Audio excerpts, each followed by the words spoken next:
बिरंगा क्यों ना हो, कहीं तो एक काला दाग बाकी है अब तक। कोई तो जानता मैं क्या बोल रहा हूं, और तुम जानते हो तुम्हारे कोट में का काला दाग कौन सा है। तुम अच्छी तरह जानते हो कि कहीं तो एक काला दाग है जो तुम छुपा रहे हो दूसरों से। तुम बोलते हो इस तरफ को देखो, ये साइड अच्छी है, ये मेरी गवाही है, ये परमेश्वर ने मेरे जीवन में ये किया है, लेकिन दूसरे बाजू में वो किया, वो है जो शैतान ने तुम्हारे जीवन में किया है। और तुम शर्माते हो। तुम अपना रंग बिरंगा कोट दिखा तो सकते हो, लेकिन उस काले पैच को छुपाते हो। लेकिन परमेश्वर बोलता है कि वक्त आने पे मैं तेरे कोट को लूंगा, उसे लहू से डुबाऊंगा, ताकि ना कोई काला ना कोई सफेद,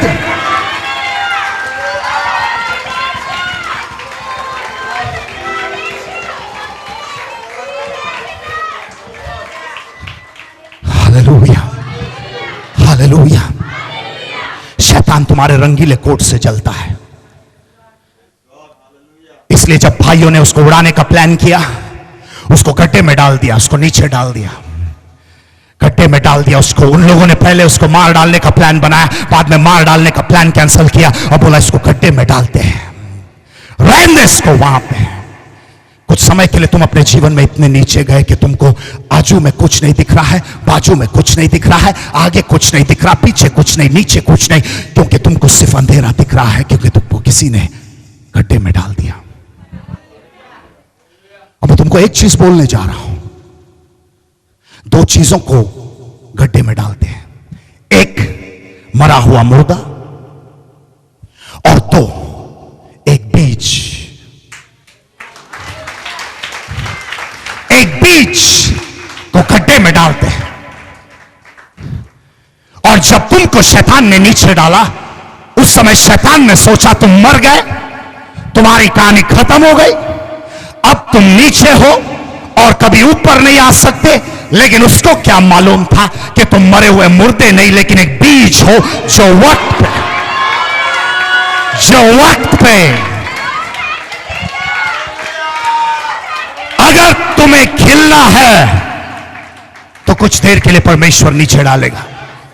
और जब तुम नीचे जा रहे हो तब गाली नहीं देना, तब निराश नहीं होना, तब परेशान नहीं होना। इतना जरूर तुमको पता होना चाहिए कि कुछ ही देर में तुम जमीन चीर के ऊपर आओगे और तुम्हारी डालियों के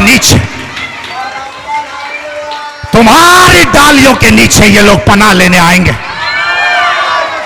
कोई तो बोलो मैं हारा नहीं हूं, मैं मरने वाला नहीं हूं। शैतान को बोलो रोक सको तो रोक लो। माय गॉड,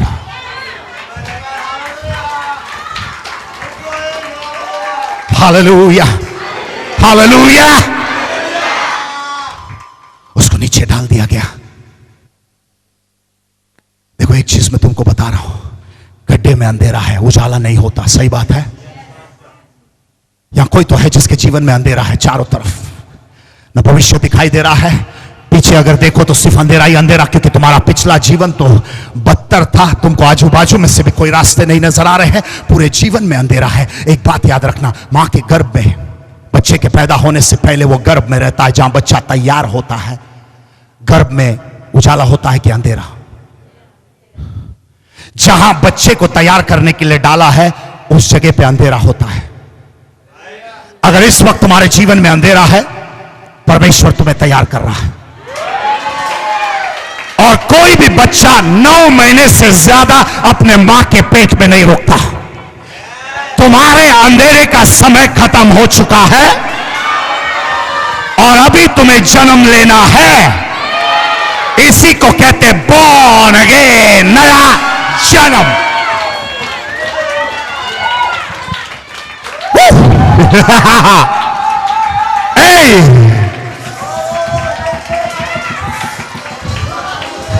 तुम समझ नहीं पा रहे हो मेरी बात को।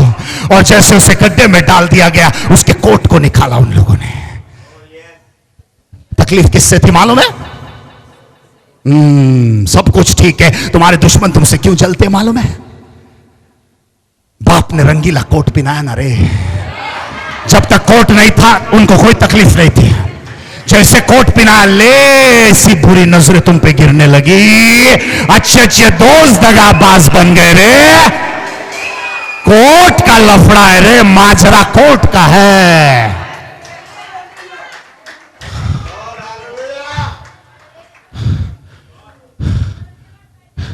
तक बाप प्यार करता था तब तक भी ठीक था, लेकिन वचन में यह लिखा है उसके भाइयों ने उसके खिलाफ मर्डर का प्लान तब बनाया जब जोसेफ ने सपना देखा।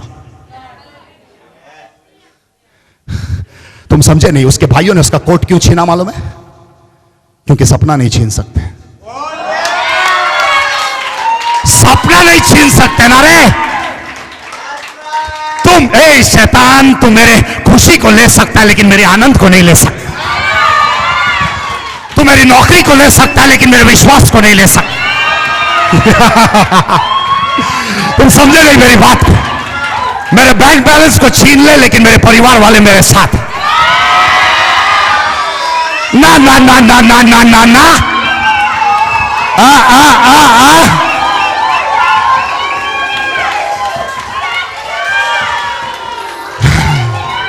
नहीं ब्रदर, वो तुम्हारे बाल छीन सकता लेकिन बच्चे नहीं छीन सकते। बाल बच्चे कैसे? बाल उड़ गए, बच्चे सलामत। ये देखो किसी ने तो हाँ यस यस यस, ये भविष्यवाणी तुम्हारे लिए है। लेकिन बच्चे भी आएंगे, तुम्हारे बाल भी सलामत आएंगे।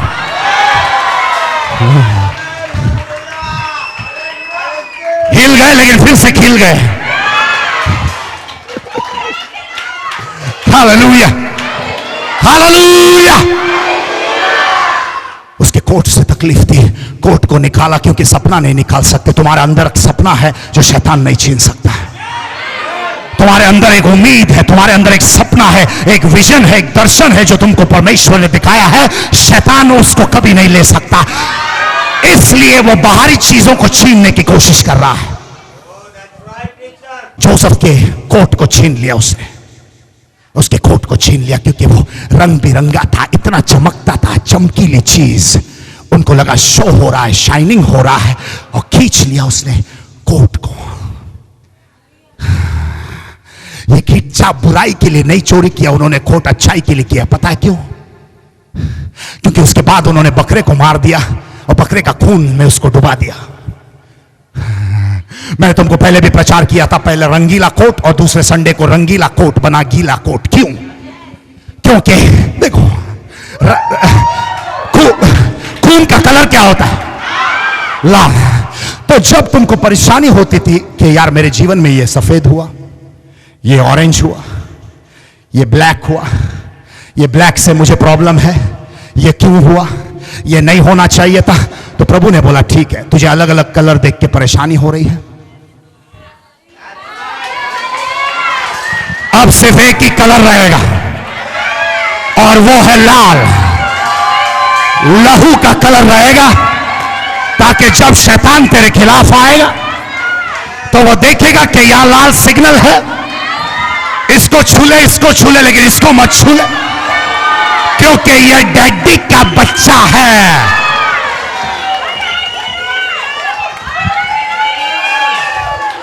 कोई तो बोलो मैं डैडी का बच्चा हूं। My God. और उसके कोट को छीन लिया, उसको गड्ढे में डाला। उनको लगा कहानी खत्म हो गई। जोसेफ ने बोला रोक सको तो रोक लो, क्योंकि जब मैंने सपना देखा था मैंने देखा कि तारे मेरे सामने झुक रहे हैं, चंद्रमा मेरे सामने झुक रहा है, मैंने गड्ढा नहीं देखा था।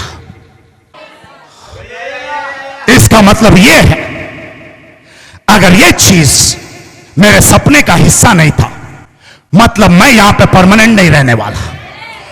यह गड्ढा मेरे सपने का हिस्सा नहीं है, मेरे सपने का रास्ता जरूर है। तो इस वक्त तुम जिस परिस्थिति में हो तुम वहां रहोगे नहीं, क्योंकि तुम्हारी मंजिल महल में नहीं महल में है। मैंने बोला तुम जमीन के लिए नहीं बनाए गए, तुम आसमान के लिए बनाए गए। तुम जमीन पे नहीं रह सकते, तुम्हें आसमान में उड़ना है राजो। तुम्हें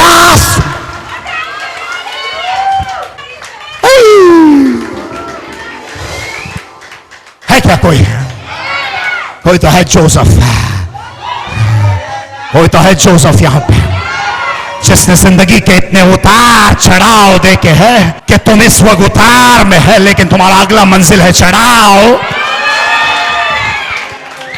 क्योंकि जितनी ऊंची बिल्डिंग बनती है पहले उतना ही नीचा फाउंडेशन बनता है। जितना डीप गड्ढा है समझ जाने का इतनी ऊंची इमारत यहां बनने वाली। शैतान तुमको नहीं छेड़ सकता, वो तुमसे मस्ती नहीं कर सकता। शैतान नहीं, तुम इस बात जब वो तुमको छेड़ने लगा उसको लगा ये गलत लोगों से मस्ती कर रहा हूं मैं, ये इनका बाप यार, ये बड़े बाप के बच्चे, इनका बाप मजबूत है यार, इनको छेड़ मत, इनको छेड़ मत। मैंने कहा तुम तुम्हारे बाप को नहीं जानते, यह सारी कायनात का मालिक है, वो सब कुछ उसी का है, वो बादशाह है। इसलिए मैंने तुमसे यह भी कहा था अगली बार जब रोड पे चलोगे और कोई हॉर्न बजाते हुए पूछेगा रोड क्या तेरे बाप का है, तो बोलने का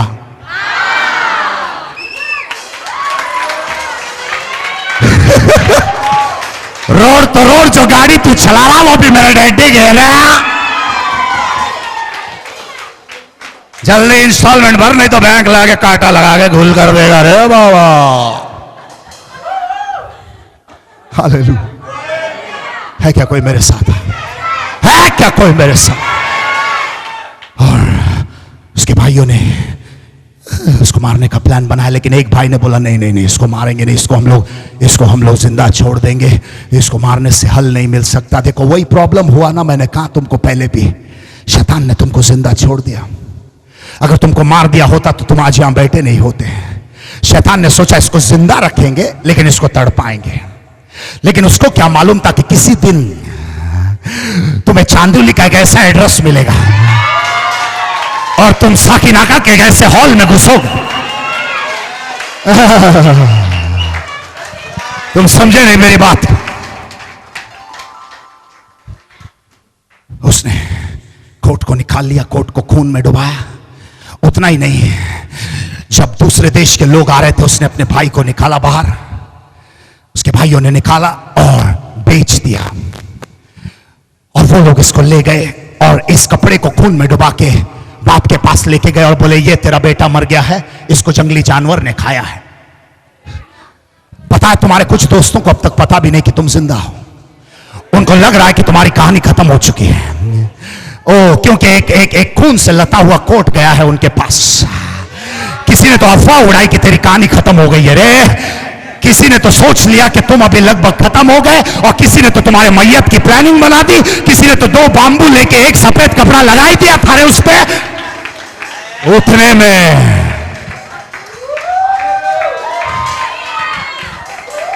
मैंने कहा उतने में तुम नहीं जानते इस वक्त नर्क में हलचल मच रही है। इस वक्त नर्क में हलचल मच रही है। जब तक हम मिले नहीं थे, जब तक हम एक नहीं थे, उस समय भूत और चुड़ैल डांस कर रहे थे, लेकिन अब उनकी पार्टी खराब हो गई है। देखो हम उन बिलीवरों में से नहीं है। Hallelujah, praise the Lord. हाँ, हम लोग जंग का ऐलान करने वाले। शैतान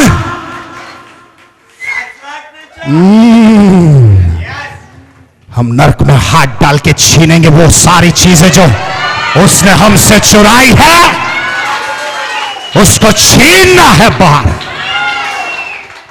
हालेलुया, प्रेज द लॉर्ड। और जोसेफ को इन लोगों ने बेच दिया और इजिप्ट के लोग उसको लेके गए। इजिप्ट में वो पहुंच गया जहां पे वो गवर्नर बनने वाला है। उसके दुश्मनों ने उसको उसके मंजिल पे पहुंचाया। अपने दुश्मनों से नफरत मत रखो, उन पे चलो मत, क्योंकि वही लोग हैं जो तुमको तुम्हारे चमत्कार के करीब ले जाएंगे।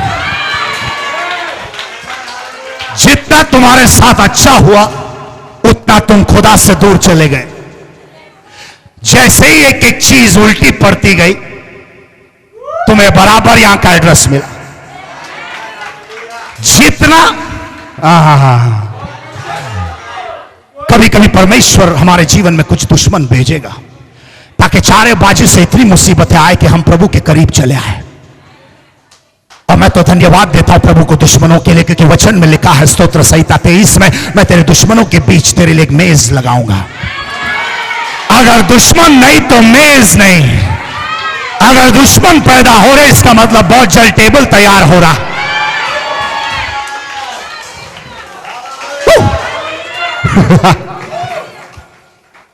Hallelujah, hallelujah, praise the Lord. पहली गलती, जोसेफ को जिंदा छोड़ा। दूसरी गलती, उसको बेच दिया। क्यों? शैतान इतना बेवकूफ है, उसको खुद नहीं पता कि एक्चुअली में सबसे ज्यादा तुम्हारे सक्सेस के लिए काम वो कर रहा है। तुम्हारे सफलता के लिए सबसे ज्यादा मेहनत पता कौन कर रहा है? भूत अंकल। और उस बेवकूफ को यह पता भी नहीं है कि जो वो कर रहा है वो परमेश्वर लेगा और तुम्हारी अच्छाई के लिए बदल के तुमको देगा। उसको यह पता भी नहीं। उसको यह पता, उसको क्या लग रहा है तुम्हारे बेटे को चर्सी बना के वो जीत गया, लेकिन उसको यह नहीं मालूम तुम्हारे बेटे को चर्सी जब उसने बनाया तो प्रभु उसको लहू से धो के जब लाएगा तो उसकी गवाही बहुत बड़ी बनेगी कि वो चर्सी था।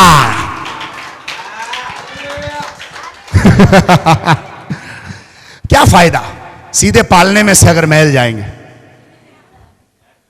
रास्ते में खड्डा आना जरूरी है, जेल भी आना जरूरी है, कुछ गलत इल्जाम लगाए जाएंगे, कोई गम नहीं, लेकिन अंत में हमको पता है हम राजगद्दी पे बैठ के राज करने वाले हैं।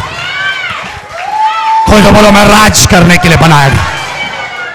Praise the Lord. है क्या कोई मेरे साथ? हालेलुया। और उसको बेच दिया।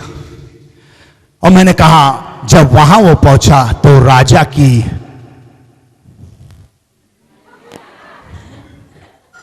बीवी ने उसको देखा। जोसेफ बड़ा हैंडसम था, 6 फुट 3 इंच, काला पैंट और लाल कोट पहन के वो गया था। अच्छा नहीं नहीं नहीं,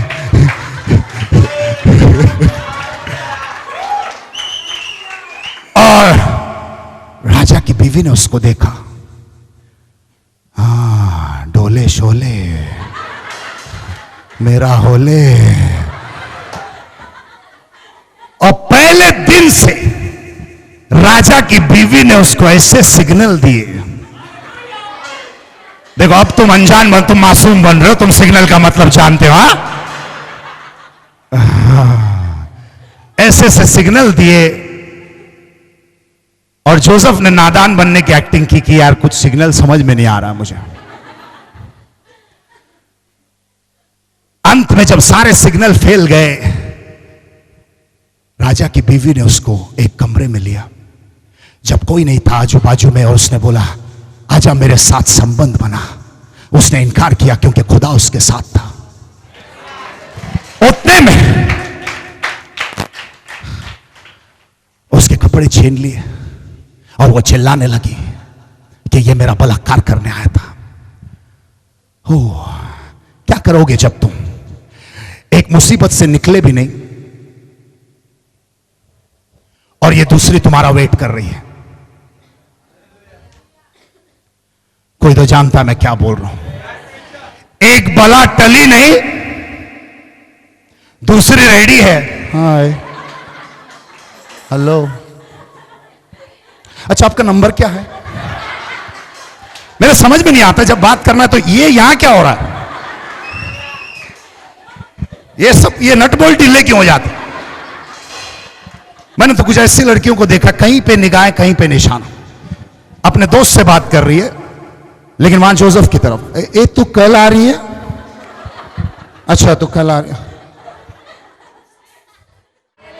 Yes. 3-4 दिन से इस बहन के सर में बहुत दर्द था, इससे बुखार भी था, आज वो पूरी तरह से निकल गया है। 3-4 दिन से सर में दर्द था, पूरे दोनों तरफ या एक साइड में?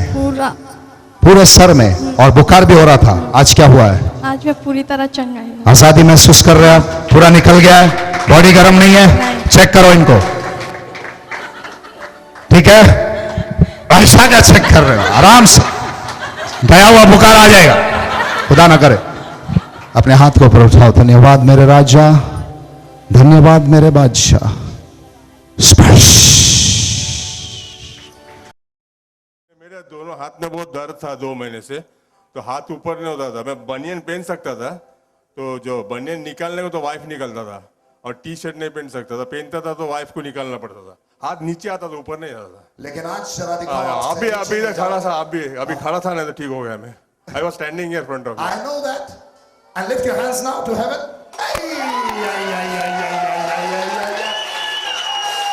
My God, my God, my God.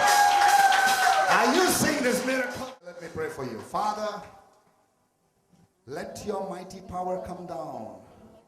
Touch. No more pain. Father, the pain that my brother was suffering from the past 2 months will never come back again. In the name of Jesus. Amen. Give Jesus a mighty hand. You are welcome, sir, and you are going to come with your family here. Okay? God bless you. God bless you. Yes. Yes.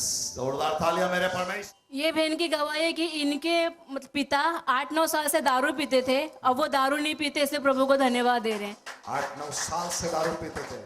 कहाँ पे है आपके daddy? घर पे। कहाँ? इधर नहीं आए हैं अभी? नहीं आए। किसके साथ आए हो? हम हमारे घर करने के लोग हैं, दादा दादी के साथ में। कहाँ से आते हो? आनंद नगर से। और कितने साल से पिताजी दारू पीते थे? 8-9 साल से। 8-9 साल से। अभी बंद कर दिया उन्होंने? हाँ। कैसे, कब से बंद किया है? अभी जैसा इधर आ गए ना रहने को मम्मी के कने, तो इसे दारू बंद कर दिए। दारू बंद किए हैं। आप लोग कब से इधर आ रहे हैं प्रार्थना में? अभी ये मेरा तीसरा संडे। तीसरा संडे है। हाँ। और क्या हुआ आपके जीवन में? अभी पहले मेरा सर भी दर्द करता था ना, और चला गया, अभी थोड़ा ठीक लगता है। अभी कभी दर्द नहीं थोड़ा ठीक नहीं, पूरा 50-50 काम नहीं होता इधर। यस। तो अभी कुछ दर्द नहीं करता है, अभी एकदम सही रहता है। नहीं तो पहले एकदम बहुत दर्द करता था। मैं उधर एलटी का हॉस्पिटल है ना, उधर जाती रहती थी, उधर की गोलियां चालू थी, अभी नहीं खाती एक भी गोली। पूरी तरह से स्वस्थ हाँ, हो गए? हाँ। Praise the Lord. किसने ठीक किया है? यीशु ने। मेरा परमेश्वर अंधों को आंखें दे सकता है, गूंगों को बोलना सिखा सकता है। उसके आने से बहरे भी सुनने लगते हैं, यहां तक कि मुर्दे भी फिर से जिंदा होते हैं। आपने अभी अभी देखा परमेश्वर के महान कार्य इन लोगों के जीवन में। आप जो मुझे देख रहे हो, जो निराश हो, दुखी हो, यहां मैं तुम्हें एक ऐसे परमेश्वर से मिलाना चाहता हूं जिसका नाम है यीशु। ये एक जिंदा खुदा है दोस्त। हमारा परमेश्वर मरा हुआ खुदा नहीं है, वो एक जिंदा खुदा है। वो आपकी पुकार सुन सकता है, वो आपकी प्रार्थनाओं का जवाब दे सकता है। आज मैं आपके लिए प्रार्थना करना चाहता हूं। हे परमेश्वर, ये जो मेरा भाई, मेरी बहन, ये जो दोस्त मुझे देख रहा है, मैं चाहता हूं एक ऐसा कार्य तो इनके जीवन में कर दे परमेश्वर, एक महान गवाही बन के रह जाए। और प्रभु, इनकी जिंदगी इस तरह जाया ना जाने दे। हे परमेश्वर, मैं जानता हूं इस साल इनकी एक महान गवाही बनने वाली है। और प्रभु, होने दे तेरी महिमा इनके जीवन के द्वारा। ये प्रार्थना हम करते हैं यीशु मसीह के नाम से, आमीन। पकाने वालों की नहीं, सेवकों की जरूरत है, रोटियां बनाने वालों की नहीं। है क्या कोई तैयार प्रभु के राज्य में सेवकाई करने? लेकिन जो पिलाने वाले की तरह सेवकाई करने के लिए तैयार है, उनको जिंदगी मिलने वाली। जोसेफ के विरुद्ध सफल नहीं हो, क्योंकि कुछ तो था जोसेफ के अंदर जो बोल रहा था,